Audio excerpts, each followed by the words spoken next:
அருட்பெரும் ஜோதி. ஆடி பெருக்கு எளிய முறையில் வீட்டில் செய்யக்கூடிய வழிமுறையை உங்களுக்கு சொல்லித்தரேன். தனம் பெருக, குடும்ப ஒற்றுமை பெருக, உறவுகள் ஒற்றுமை பெருக, குடும்பத்தில் செல்வம் பெருக, 18ஆம் அடி கருப்பின் அருளும் முழுமையாய் கிடைக்க, 18 சித்தர்களின் ஆசியும் பெறக்கூடிய எளிய நிறை சொம்பு வழிபாட்டு பரிகாரத்தை உங்களுக்காக பதிவு செய்ய இருக்கின்ற.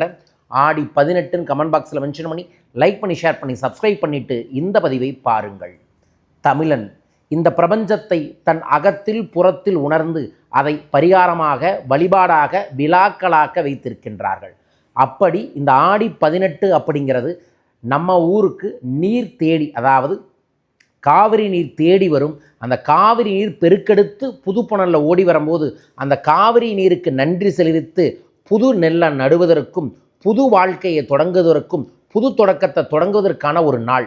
இந்த நாளில் பெண்கள் தாலிச்சரடு மாற்றுவதும் ஒரு புண்ணியமான காரியம். விவசாயிகளை பொறுத்தளவுக்கு காவிரிக்கான நீருக்கு ஆரத்தி எடுத்து நன்றி கொடுத்து விவசாயத்தை தொடங்குவாங்க. ஆனால் நம்ம இப்போ சிட்டியில் இருக்கோம். நம்ம என்ன செய்யலாம்? ஒரு சொம்பு நிறைய ஆடிப்பெருக்கு வரும் திங்கட்கிழமை வருது. தாலிச்சரடு எப்பங்க குருஜியை மாற்றணும்? காலையில் பூஜை எப்போ வேணாலும் செய்யலாம். ஆனால் தாலிச்சரடு காலையில் 10 மணிக்குள்ளே மாற்றிக்கொள்ளுங்கள். அப்படி தாலிச்சரடு மாற்றக்கூடிய எளிய வழிமுறைகளை நான் பின்ன அடுத்த பதிவில் உங்களுக்காக அனுப்புகிறேன். வெயிட் பண்ணுங்கள். இதில் ஒரு நிறை சொம்பு வரும் திங்கட்கிழமை காலையில் எழுந்திரிச்சு தலைக்கு குளிச்சுட்டு மஞ்சள் தேய்ச்சிக்கங்க கம்பல்சரியாக. பெண்கள் 2 கைகளிலும் கை நிறைய கண்ணாடி வளையல்கள் போட்டுட்டு வீட்டு வாசலில் மஞ்சள் தெளிச்சிருங்க. வீட்டோட என்ட்ரன்ஸில் நிலவில் நல்ல மஞ்சள் தடவி ஒரு பெரிய குங்குமம் வைங்க. ஒரு எலுமிச்சை மலத்தை சரிபாதியாக வெட்டி வீட்டுக்கு முன்னாடியே பாதி மஞ்சள் பாதி குங்குமத்தில் வச்சுட்டு மா இலை கட்டிக்கங்க. பூஜை அறையில் ஒரு வாழை இலையை போட்டு அதற்கு மேலே பச்சரிசியை பரப்பி ஒரு முழு சொம்பில் முழு நிறைவாக தண்ணி வச்சு அதில் லைட்டாக பச்சை கற்பூரம் மட்டும் போட்டு வச்சுருங்க. போட்டு வச்சுட்டு அதற்கு முன்னாடி நீங்கள் 2 குத்து விளக்கு ஏற்றிக்கங்க.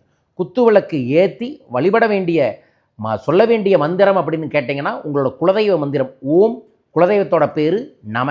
அதற்கப்புறம் நமக்கு தெரிஞ்ச எல்லா மந்திரங்களையும் சொல்லிவிட்டு 18 சித்தர்களின் பேரையும் சொல்லிவிட்டு அந்த நிறை சொம்பை ஆடிப்பெருக்கு முழுவதும், அதாவது திங்கட்கிழமை முழுவதும் உங்கள் பூஜை அறையிலேயே இருக்கட்டும். நம்ம உலகெங்கும் நீர் பெருகணும், தமிழ்நாடு எங்கும் நல்ல மழை பெருகணும், தமிழ்நாடு எங்கும் நல்ல விவசாயம் பெருகணும், தமிழ்நாடு எங்கும் இயற்கையின் மூலமாக விவசாயத்தின் மூலமாக செல்வ செழிப்பு அபரீதமாக பெருகணும்னு வேண்டிக்கங்க. நம்ம விவசாயம் எல்லாட்டி பரவாயில்ல, ஆனால் நம்ம வேண்டணும். ஏன்னா நம்ம சாப்பிட்றோம்ல, அதனால் விவசாயம் நல்லா இருந்தால் தான் இந்த உலகமே நல்லா இருக்கும். ஸோ வாழ்த்திட்டு அதற்கு அப்புறம் நீங்கள் கற்பூரம் ஆரத்தி அந்த நீருக்கே காமிங்க. அந்த நீரை காவிரியாய் நினைத்து இந்த வழிபாட்டை பரிகாரத்தை அனைவரும் செய்யுங்கள்.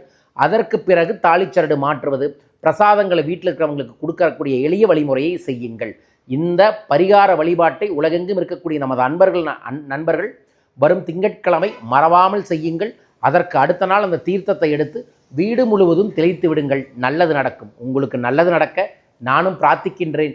இந்த ஆடி 18 முன்னிட்டு நான் சென்னையில் சிறப்பு ஆடி பெருக்கு மற்றும் சங்கடர சதுர்த்தியை முன்னிட்டு சிறப்பு லாப கணபதி பூஜையை ஏற்பாடு பண்ணியிருக்கோம். பூஜையில் கலந்து கொள்கிறவங்களுக்கு தனவசிய பணவசிய புணுக பூஜையில் வச்சு சக்தியூட்டி உங்களுக்கு அனுப்புகிறோம்.